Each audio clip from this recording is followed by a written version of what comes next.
with many nearly inaccessible films lauded by historians, the reputation of Pandora's box was not easy to affirm or reject until it became more readily available. The restored version used by the Criterion Collection DVD certainly treats the film as something special, but it is difficult to imagine Pandora suddenly jumping to the top of film enthusiasts' must-see lists.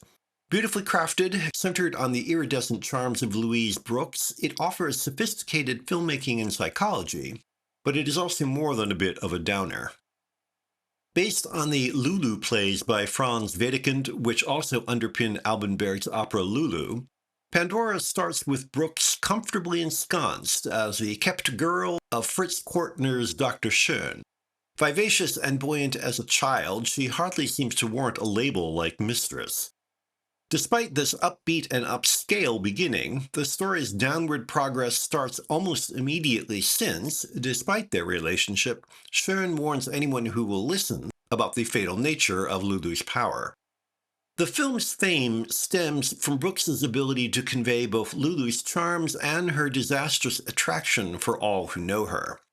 Lustrously beautiful and wide-eyed one moment, ruthless and scheming another, no one ever knows what to expect of her. Schön's pessimistic expectations may prove correct, but shimmering and incandescent, Lulu does not wear her evil. It has to be discovered. That Brooks is able to captivate is a testament to the contributions of director G.W. Pabst. Although less well known today than contemporaries like Fritz Lang or F.W. Murnau, Pabst was once considered one of the guiding lights of German film, and his ability to bring out Brooks's multifaceted Lulu more than confirms his reputation. Ironically, despite the star's sparkling image, Pabst was known at least as much as a realist, not a stylist, interested in exploring the currents of 1920s society.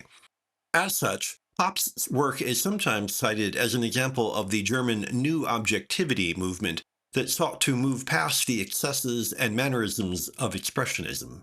Though obviously designed for maximum impact, each setting and lighting setup in Pandora convinces us the everyday, with only the late sequences in lower depths Paris and a suitably foggy London relying on obvious stylization. Pabst's style, in other words, lends polished service to the story, rather than calling attention to itself. It is all of a piece, and more than worthy of attention for anyone wanting to confirm the film's reputation. It is also worth noting, however, that precisely because Pandora's box so ably evokes the time and place of its production, its general despondency promises nothing but a long, slow slide to degradation.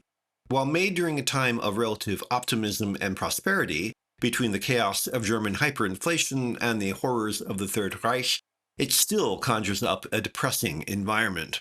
Thus, Pandora's Box may be a great film, but it is not easy to like.